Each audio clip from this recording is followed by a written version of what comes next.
করে দেওয়ার নাম্বারটি আপনারা কিন্তু অবশ্যই সেভ করে রাখবেন, কারণ এই নাম্বারটি এমন একটা নাম্বার যেটা আপনার বাড়ির ইলেকট্রিসিটির কিন্তু সব সমস্যার সমাধান করে দিতে পারবে। নাম্বারটাই জাস্ট আপনি হোয়াটসঅ্যাপে ঢুকবেন, ঢুকে আমারভাবে এইভাবে হাই লিখবেন, তাহলে কিন্তু আপনার ইলেকট্রিক বিল এবং ইলেকট্রিক যে কোনো কমপ্লেন কিন্তু আপনি ইজিলিভাবে এই নাম্বারে হোয়াটসঅ্যাপের মাধ্যমে তাদেরকে জানাতে পারবেন।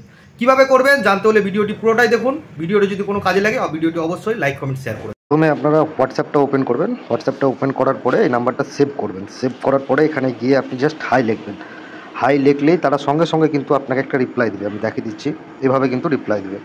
রিপ্লাই দেওয়ার পরে এখানে আপনি জাস্ট ইয়েস অপশানটাই ক্লিক করবেন।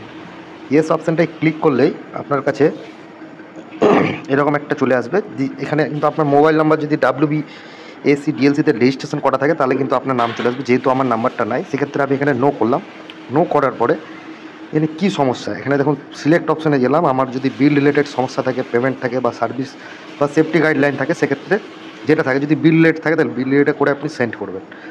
সেন্ড করার পরে আপনার কাছে এরকম কিন্তু চলে আসবে। আবার সেখানে আপনি ক্লিক করবেন, রেজিস্টার্ড মোবাইল নাম্বার বা আপনার যদি অ্যাকাউন্ট নাম্বার থাকে সেটা আপনি এখানে দেবেন। দেওয়ার পরে এখানে ক্লিক করবেন। ক্লিক করার পরে আপনার মোবাইল নাম্বারটা চাইবে এবং মোবাইল নাম্বারটা আপনি এখানে দিয়ে দেবেন, বা আপনার যে কনজিউমার আইডি আছে সেই কনজিউমার আইডিটা দিয়ে দেবেন। তাহলে কিন্তু আপনার ফুল ইনফরমেশান এখানে পেয়ে যাবেন।